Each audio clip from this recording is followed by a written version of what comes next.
This video was originally recorded as part of the Palliative webinar on July 21st, 2021. In this video, Dr. Sakib Burza, MSF Health Advisor for Asia with experience of implementing palliative care into MSF projects in India and Bangladesh, discusses his experience implementing palliative care in a project in India. So to kind of touch upon the thematic today, it's really to look upon the field-based experiences of trying to implement palliative care in MSF settings, giving two examples. One of the important things that we look at in MSF is who are our target beneficiary population and what are we trying to do in our projects. And if you look at the WHO definition, it's an approach to improve the quality of life of patients and their families facing problems associated with life-threatening illnesses through the prevention of relief and suffering. Now, I don't know very many contexts at MSF or other humanitarian workers where this doesn't basically apply to all conditions that we treat.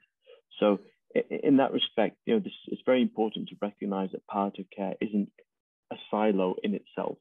It's something that we really need to be looking at from a much broader perspective and looking through that lens through all of the different types of work that we do. Just a brief intro to MSF. For those who aren't familiar with the organization, it's also known as Doctors Without Borders. It's a medical humanitarian organization, fiercely independent, active in over 70 countries. We mainly work in conflict areas, but we also work with vulnerable and neglected populations, including neglected diseases as well. And frankly speaking, many contexts that we work in, there's obvious needs for palliative care when you take a step back and look at it from a holistic perspective. It's just that a lot of the time we ourselves don't recognize it because we're too focused on achieving an end goal with regards to a very narrow spectrum of care. Many examples we can give: war wounded, chronic infections, looking at at what point do you determine a patient's treatment is futile. We'll talk a little bit about later on. Burns patients as well. Ebola is a very good example. How do we factor in the knowledge that a good proportion of these patients are going to die, but factor that in at the start of an intervention rather than kind of working out how we do it as we go along, which is unfortunately what we tend to do over and over again in MSF and in another context. Advanced HIV is another example, and of course neonatal and pediatric care. I'm going to focus more on the adult side of palliative care, and I think Rachel afterwards will focus much more on the neonatal and pediatric care, looking at the different projects that we've got. This is kudos to Catherine, who actually taught me a lot about palliative care over the last couple of years that I've been working. I've had the honor of working alongside her, and she told me a long time ago, ask yourself, when you see a patient, any patient, if you think that if someone told you after 11 months or 12 months that patient has died, and you say, and you're not surprised, like, oh yeah, okay, that's really sad, but yeah, I'm not surprised. That sort of patient already you should be thinking about a palliative care plan, or at least looking through the lens of palliative care of that patient. It's not really easy though, because we face a lot of these uncertain situations in humanitarian crises.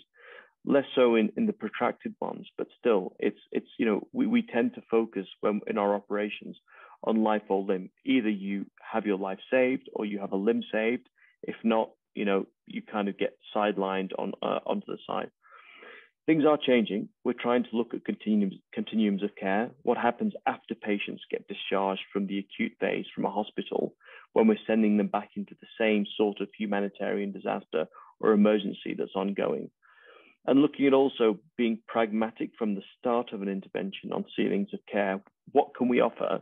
And more importantly, what do you do when you can't offer anything else? These things can already be pre-thought about and pre-planned for before an intervention starts. It's just that we're not very good at doing it. I think this is another thing that when we talk with our colleagues on the field, and when we try to implement palliative care with our in our programs, we try to integrate. What we find is that there's a lack of understanding of palliative care, and it's not semantics as I used to think it was before I started getting involved with this. Palliative care, it's a huge spectrum, and in fact, what we look at in different projects reflects different, let's say, aspects or priorities within that paradigm of palliative care. In MSF, mostly we're dealing with the last days or hours of care, rather than palliative care, which is a much longer, wider, holistic approach. It doesn't mean these things are mutually exclusive. You can still look at both aspects of them, but when it comes to explaining this and defining this and refining this in people's minds who are responsible for implementation, this is critical, because when you talk about the last days, hours of care versus just general palliative care as a concept, people get very, very confused. So within the humanitarian spectrum, where we tend to focus is more end-of-life care, weeks to months, and last days of care. And this is just something that I bring up because when it comes to explaining and describing, integrating into programmatic approaches, this is very important. So I'm going to talk a little bit about our India project and where our experiences in advanced HIV care. So those of you familiar with low prevalence settings for HIV will recognize these figures. Ironically, those settings where there's a very high prevalence of HIV, care for HIV tends to be much better. Yeah, perhaps maybe that's not surprising, but the stigma related with HIV tends to be much higher in the low endemic settings. India is a classic example. The 90-90-90 targets are very far from being approached. And there's a very high level of stigma against people living with HIV within the community, both from the community side and particularly from the healthcare provider perspective. Very limited service availability for these patients from the HIV side, from the diagnostic side, and no provision for palliative care at all, despite palliative care being a core component of the WHO's approach to treatment of HIV. And unfortunately, this group have a very high mortality rate. Between 20 to 40% of these patients will die during their acute illness. So that touches upon what I was saying earlier about being able to predict and expect within a programmatic approach. We know these patients are going to die.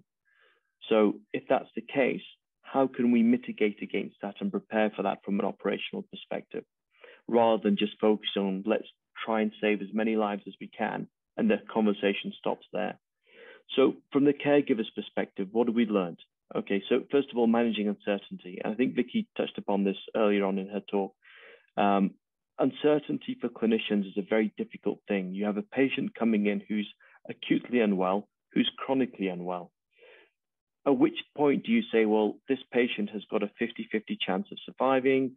When do I consider my treatment to be futile or obstinate? And this can be very difficult for physicians and the clinical team to make that decision, especially when it's one person on duty who's having to take that call. There's also a reluctance to deliver bad news to patients and caregivers when culturally from the Indian subcontinent, telling patients that the prognostic is very bad can result in anything from a complete loss of confidence in you as a physician, to the patients also getting extremely upset, and the caregivers getting extremely upset and potentially violent because they feel that you're just withdrawing care because you don't want to bother treating them. Decisions on ceilings of care are very doctor-driven in this area, in this part of the world. I suspect it's similar in the African setting as well, where doctors are considered to be gods, and nurses who honestly traditionally have got a better feeling or a better sense of the patient's situation and the patient needs, their opinions tend to be excluded and put lower down. And there's much more, and as a result, there's a much more of a focus on curing the patient rather than actually thinking about what constitutes a good death for that patient. What does the patient want? What's the kindest and the most dignified thing to do for that patient? I talked a little about futility and obstinacy, and this is the end result of this. Physician-driven, curative-driven, keep on pushing to try and cure, even though the actual act of doing so can do more harm to the patient than good. And generally speaking, palliative care, unfortunately, it's just got a really negative vibe to it. we talk about palliative care, people outside oncology, people think it's just about killing off patients. They think it's about, okay, just walking away. No, we can't do that. This is not what we're here to do. We're here to save lives. And this is a conversation and a dynamic that we need to change from the operational side. So, and from the patient's perspective, it's quite similar. There's a very poor understanding of what palliative care is. All treatment is believed to be curative. You go to hospital, you expect to be treated and to be cured.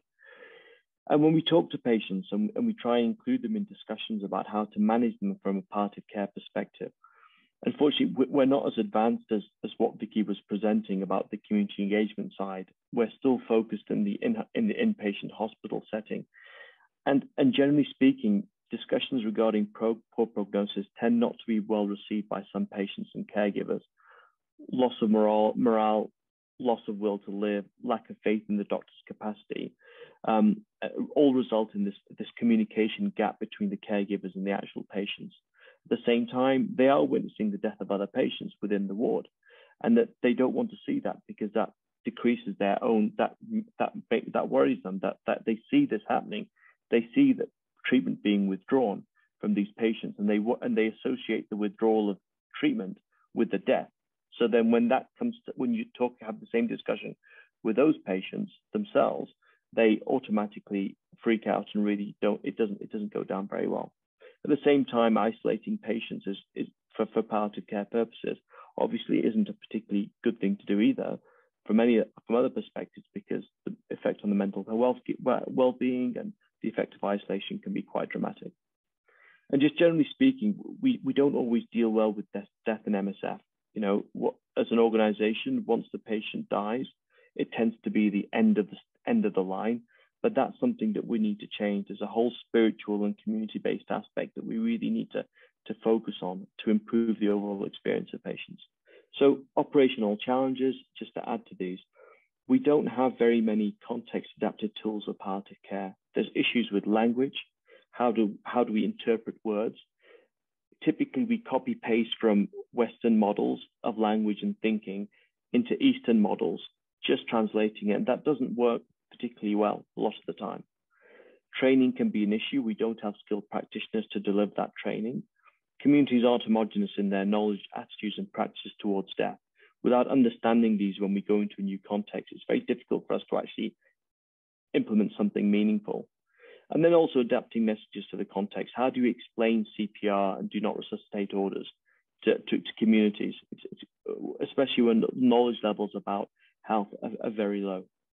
Lack of drugs, I think Vicky mentioned this.